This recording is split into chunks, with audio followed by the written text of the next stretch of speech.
Hello everyone, welcome to our channel Vidya Mahasagar. हम physics second book BSc fifth semester third year के लिए पढ़ रहे थे इम्पॉर्टेंट टॉपिक्स।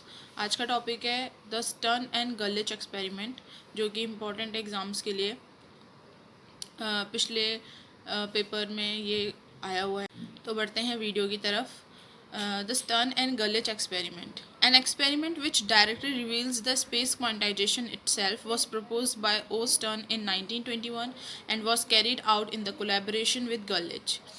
जो ऐसा एक्सपेरिमेंट जो खुद ही स्पेस क्वांटाइजेशन के बारे में बता देता है, ये प्रपोज किया था ओ स्टर्न ने 1921 में, और कोलैब बाद में गलिच ने इसके साथ कोलैब कर लिया था। मतलब इन दोनों ने बाद में साथ में इस पर वर्क किया।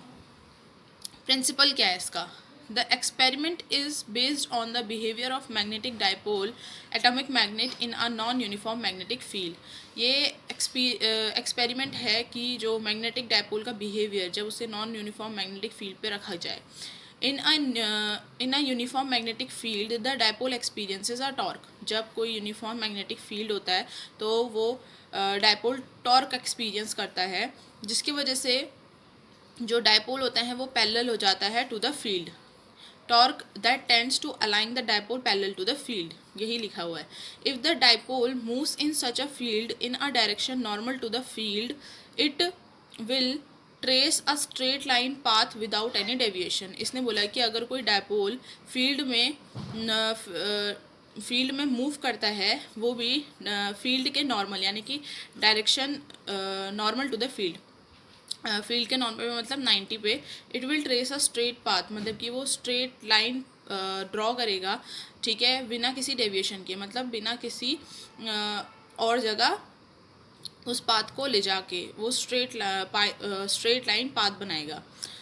इन होमोजीनियस मैग्नेटिक फील्ड। लेकिन अगर इन होमोजीनियस मैग्नेटिक फील्ड की बात की जाए तो डाइपोल एक्सपीरियंस करता है एक translatory force. In homogeneous magnetic field the dipole experiences in addition a translatory force, ठीक है। ट्रांसलेटरी फोर्स वो एक्सपीरियंस करेगा जब वो उसे इन होमोजीनियस मैग्नेटिक फील्ड में डाइपोल को रखा जाएगा। तो if the atomic magnet flies across such an inhomogeneous magnetic field normal to the field direction, it will deviated away from its rectilinear path. अभी बोल रहे हैं, अभी तो हमने नॉर्मल फील्ड की बात करी थी, अभी बोल रहे हैं कि अगर इन होमोजीनियस मैग्नेटिक फील्ड हो और वो नॉर्मल हो अपनी फील्ड डायरेक्शन के, तो जो हमारा पाथ होगा वो अपनी स्ट्रेट पाथ से डेविएट कर जाएगा, दूर चला जाएगा, ठीक है। The displacement of the atom along the direction deviation on energy out of the field. अब डिस्प्लेसमेंट अलॉन्ग उस फील्ड के क्या होगी? Alpha is equals to 1/2 DH/dx mu upon M L square V square, जहाँ पे DH/dx जो होता है मैग्नेटिक फील्ड ग्रेडियंट होता है, म्यू मैग्नेटिक मूवमेंट होता है, L length of the path of the atom in the field, V velocity of the atomic magnet of mass as it enters time enters the field, ठीक है। अब इसने principal में अगर मैं इन शॉर्ट बताऊँ क्या लिखा है, इसने बोला है कि ये एक्सपेरिमेंट बेस्ड है बिहेवियर ऑफ मैग्नेटिक डाइपोल के जब उसे नॉन यूनिफॉर्म मैग्नेटिक फील्ड में रखा जाए। जब हम यूनिफॉर्म मैग्नेटिक फील्ड की बात करते हैं तो डाइपोल वहाँ टॉर्क एक्सपीरियंस करता है, जिसके वजह से जो डाइपोल होते हैं वो पैरेलल हो जाते हैं टू द फील्ड। अगर हम बोले कि डाइपोल फील्ड में मूव करता है और वो भी डायरेक्शन जो होती है नॉर्मल होती है टू द फील्ड, तो जो स्ट्रेट लाइन होती है ना वो डेविएट नहीं करेगी, वो एक स्ट्रेट लाइन बनाएगी, ठीक है। लेकिन वहीं जब हम इनहोमोजेनियस मैग्नेटिक फील्ड की बात करें तो डाइपोल एक ट्रांसलेटरी फोर्स एक्सपीरियंस करता है, और अगर हम एटॉमिक मैग्नेट को उसके अक्रॉस घुमाएं इनहोमोजेनियस मैग्नेटिक फील्ड के, और जो कि नॉर्मल है अपने फील्ड डायरेक्शन के, तो वो अपनी स्ट्रेट पाथ से डेविएट हो जाएगी, दूर चले जाएगी, ठीक है। और फिर ये डिस्प्लेसमेंट का मेथड था। ये तो था इसका प्रिंसिपल। अब हम पढ़ेंगे इसकी एक्सपेरिमेंटल अरेंजमेंट की उसे किस तरीके से एक्सपेरिमेंटली अरेंज किया गया। Silver is boiled in an oven, ठीक है। इसमें पहले मैं आपको डायग्राम दिखा देती हूँ। जैसे कि आप डायग्राम देख रहे हैं, ये सिल्वर ओवन है, ये S1 S2 स्लिट है, ये दो मैग्नेट है, एक तो जिसका एज बहुत शार्प है और एक का जिसका थोड़ा एज फ्लैट है, और ये P प्लेट है। ये फील्ड ऑफ और फील्ड ऑन, ये डायग्राम है। अभी ये फील्ड ऑफ और फील्ड ऑन कैसे बने इनके ऊपर अभी हम बात करेंगे, पहले इसकी अरेंजमेंट पढ़ लेते हैं। इसने लिखा है silver is boiled in an oven, atoms of silver steam out from an opening in the oven by the use of slit S1 and S2 a sharp linear beam of atoms is obtained. Their atoms then pass through a very inhomogeneous magnetic field between the shaped poles of A. अच्छा, यहाँ तक पढ़ लेते हैं। ये चीज़ क्या कह रहा है कि हमने जो ओवन था वहाँ पे सिल्वर को बॉईल किया। अब हम किसी चीज़ को ओवन में बॉईल करते हैं तो उसमें से स्टीम्स निकलती हैं, ठीक है। इसने वही बोला है कि जो एटम्स है सिल्वर्स के वो स्टीम की तरह बाहर को ओवन से निकले हैं। अब स्लिट S1 और S2 जो मैंने आपको डायग्राम में दिखाई थी, उसकी वजह से एक sharp linear beam of atoms बन रही है। Their atoms then pass through a very inhomogeneous magnetic field between the shaped poles of a, जो मैंने मैग्नेट दिखाए थे वो जो एटम्स हैं उनको एक इनहोमोजीनियस मैग्नेटिक फील्ड के बीच में से पास कराया जा रहा है। देन ये देखिए poles of magnet M a high degree of non uniformity in the magnetic field is produced by magnetic field, ठीक है। ये बोल रहा है कि एक high degree of non uniformity produce होती है मैग्नेटिक फील्ड में। ये दो बार लिख दे, इज प्रोड्यूस्ड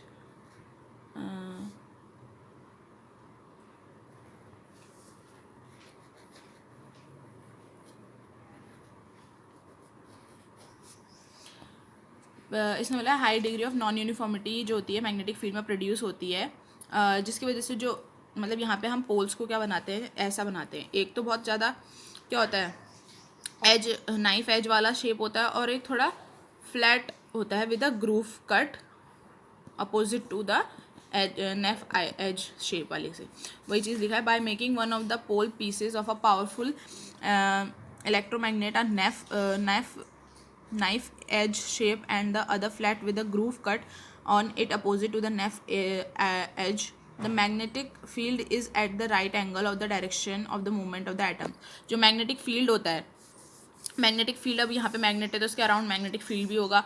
जो हमारा एटम्स का डायरेक्शन होता है वो राइट एंगल पे होता है मैग्नेटिक फील्ड के, ठीक है। Finally the atoms falls on the photographic plate P. अब ये जो फोटोग्राफिक प्लेट पी है यहाँ पे मैग्नेट एटम्स जो होते हैं वो फॉल करते हैं और यहाँ पर हमको उनकी इमेजेस दिखती हैं। ये तो हमारा अरेंजमेंट था। क्या था, एक यहाँ पे सिल्वर ओवन पे बॉईल किया जा रहा है, इसके एटम्स जो होंगे वो स्टीम निकालेंगे ओवन से, जिसकी वजह से क्या होगा वो एक स्ट्रॉन्ग स्ट्रेट मतलब बीम लाइन बनेगी और S1 और S2 से स्लिट से होते हुए यहाँ पर क्या मिलेगा उन्हें, एक इनहोमोजीनियस मैग्नेटिक फील्ड मिलेगा। और हमने अपने जो मैग्नेट है उनको इस तरीके से बनाया हुआ है, एक का नाइफ एज है और एक का फ्लैट है विद अ ग्रूव कट, और ये मैग्नेटिक फील्ड लाइंस के जो एटम्स हैं वो मैग्नेटिक फील्ड लाइंस के परपेंडिकुलर होंगे और फिर लास्ट में हमारा एटम्स प्लेट पी पे फॉल करेंगे। अब हम इसकी वर्किंग पढ़ते हैं। वर्किंग है with know field the beam produces a narrow continuous line on the plate P, ठीक है। अगर कोई भी फील्ड ना दिया जाए, कोई भी फील्ड नहीं होगा तो वो एक नैरो कंटिन्यूस लाइन बनाएगी प्लेट पी पे। देखिए जब फील्ड ऑफ होगा एक नैरो लाइन बन गई, इस तरीके से होगा। In terms of a vector atom model those atoms with electron spins directed parallel to the magnetic field experience a force in one direction. इसने बोला है कि अगर हम वेक्टर एटम मॉडल के अकॉर्डिंग देखें तो वो एटम्स जो दोज एटम्स विद इलेक्ट्रॉन जो कि पैरेलल होंगे मैग्नेटिक फील्ड के, वो एक्सपीरियंस करेंगे वन डायरेक्शन में फोर्स को, और वहीं पर ही जब अपोजिट डायरेक्टेड स्पिन होगी तो वो एक्सपीरियंस करेंगे फोर्स को इन अपोजिट डायरेक्शन, ठीक है। According to this the beam of atom should split into two parts of approximately equal intensity was actually observed in their experiments. अब दो पार्ट में स्प्लिट होंगी, एक एंटी क्लॉकवाइज पे एक क्लॉकवाइज पे, और दोनों की इंटेंसिटी सेम होंगी, तो वो क्या बनाएंगी, क्या बोलते हैं, स्प्लिट करेंगी दो पार्ट में अप्रॉक्सीमेटली इक्वल इंटेंसिटी में, और वो हमें ऑब्जर्व हो जाएगा एक्सपेरिमेंट में। देखिए ये फील्ड ऑन में एक ने क्लॉकवाइज बनाई, एक एंटी क्लॉकवाइज बनाई, और इस ऐसा ओवल शेप का ये हमें यहाँ पर पिक्चर मिल गया प्लेट पर। वही चीज़ की ये बात कर रहे हैं यहाँ पर। On applying the inhomogeneous magnetic field it was found that the steam, अब इनहोमोजीनियस मैग्नेटिक फील्ड की बात करें तो steam steam of the silver atoms, जो स्टीम है सिल्वर एटम्स की वो स्प्लिट तो करेंगी दो पार्ट में, पर उनके सेपरेट लाइंस में स्प्लिट करेगी, पर उनका इंटेंसिटी सेम नहीं होगी। तो knowing the value of D H upon D x, L V and alpha, जो कि अभी हमने अल्फ़ा का फॉर्मूला पढ़ा था, यहाँ से हम म्यू कैलकुलेट कर सकते हैं। और it was found that silver atom has had a magnetic movement of one Bohr magneton in the direction of the field। और ये बोला जाता है कि हर सिल्वर एटम जिसके पास मैग्नेटिक मूवमेंट होगा वो बोर मैग्नेटॉन के बोर मैग्नेटॉन के बराबर होगा, मतलब उनके पास होगा, मतलब 1 बोर मैग्नेटॉन उनके पास प्रेजेंट होगा, वो भी डायरेक्शन ऑफ द फील्ड के। और this stabilize the experimental proof of spinning electron, और ये चीज़ जो होती है वो स्पिनिंग इलेक्ट्रॉन को स्टेबलाइज करती है। ठीक है, अभी इतना पैरा में क्या लिखा हुआ था शॉर्ट में बताती हूँ। इसने बोला कि अगर कोई भी फील्ड नहीं होगा तो बीम प्रोड्यूस करेगी एक narrow continuous line plate P पर, जो कि आप देख सकते हैं। अगर वेक्टर एटम मॉडल के अकॉर्डिंग देखें तो इलेक्ट्रॉन अगर स्पिन करेगा parallel to the magnetic field तो वो फोर्स एक्सपीरियंस करेगा सिर्फ वन डायरेक्शन में। अगर वहीं पर अपोजिट स्पिन जो होगी अपोजिटली मूव कर रही होगी तो हमारा एक्सपीरियंस फोर्स जो होगा वो भी अपोजिट डायरेक्शन में होगा। इसके अकॉर्डिंग जो बीम है वो स्प्लिट करेंगे दो पार्ट्स में पर अप्रॉक्सीमेटली इक्वल इंटेंसिटी पर। और वहीं पर ही अगर हम इनहोमोजीनियस मैग्नेटिक फील्ड को अप्लाई करते हैं तो हमें सिल्वर स्ट्रीम्स को स्प्लिट्स तो होंगे दो पार्ट में पर उनकी सेपरेट लाइंस बनेंगी। अगर हमें D H upon D x, L V और अल्फ़ा की वैल्यू पता होंगी तो हम म्यू की वैल्यू कैलकुलेट कर सकते हैं। और यहाँ से हमें पता चलता है कि जो सिल्वर एटम्स होते हैं, हर सिल्वर एटम जिसके पास मैग्नेटिक मूवमेंट होता है 1 बोर मैग्नेटॉन का डायरेक्शन ऑफ द फील्ड पे, और स्टेबलाइज करता है स्पिनिंग इलेक्ट्रॉन के एक्सपेरिमेंटल प्रूफ को। अब नेक्स्ट है a magnet experiences a net deflecting force in a non homogeneous magnetic field. इसने बोला है एक मैग्नेट जो होता है नॉन डिफ्लेक्टिंग फोर्स एक्सपीरियंस करता है नॉन होमोजीनियस मैग्नेटिक फील्ड में, जो कि डिपेंड करता है orientation of the magnet in the field. वो डिपेंड करता है कि किस तरीके से मैग्नेट जो है फील्ड में ओरिएंटेट कर रहा है। Since the atom are tiny magnets, जो एटम्स होते हैं वो छोटे छोटे मैग्नेट्स होते हैं, तो वो डिफ्लेक्टिंग फोर्स एक्सपीरियंस करते हैं जब वो फील्ड से पास होते हैं। ठीक है, they experience deflecting force when passing through the field. If an atom could have any orientation in the magnetic field, अगर उन एटम्स के पास कुछ ओरिएंटेशन होगा उस मैग्नेटिक फील्ड में तो जो मिलियंस ऑफ एटम्स होंगे उस बीम में प्रेजेंट उनके पास भी कोई पॉसिबल ओरिएंटेशन होगा और वो एक कंटिन्यूस बैंड बना देंगे। Would be obtained and the beam would be deflected into a continuous band, और वो जो बीम होगी वो डिफ्लेक्ट हो जाएगी एक कंटिन्यूस बैंड की तरह से, बैंड की तरह। ठीक है, in the experiment however there was no band, जबकि एक्सपेरिमेंट में हमें कोई भी बैंड नहीं दिखा। ठीक है, but discrete traces on the photographic plate, हमें डिस्क्रीट फोटोग्राफिक प्लेट पे डिस्क्रीट ट्रेसेस मिले थे एक फील्ड ऑफ और फील्ड ऑन के लिए। ये देखिए डिस्क्रीट ट्रेसेस।